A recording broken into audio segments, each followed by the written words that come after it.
Twasasudde sente zaffe za parking eri wansi twali 3 buli omu kyova olaba batuwadde reflectors kati ffe tubale tuli supposed tupakinga wansi naye saa zino ffe batuganye kuyingirayo ate nga tulina tetumanyi nsonga ki corruption negenda neyingiramu bapolisi ne bajja wano ne batuyira bapolisi wano.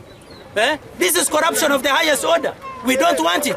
We are tired. Uganda is not going backward. Tulude nyegenyege myaka enanga enanga. Nesawa zino kanso ne police zegase. Batugana batyo okutegeka parking ne ba vendors okutunda ebintu. Oba sikyo nyegenyege bamuze ku kanso nafa batuze tukakane.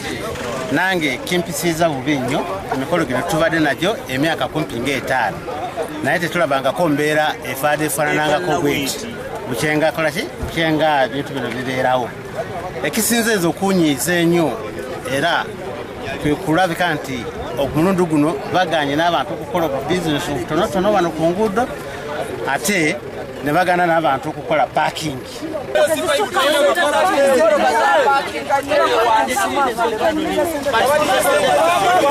Yeah, security situation Nyege eri beefed up, eri tight okulabanga event eno egenda itambadala bulungi nnyo.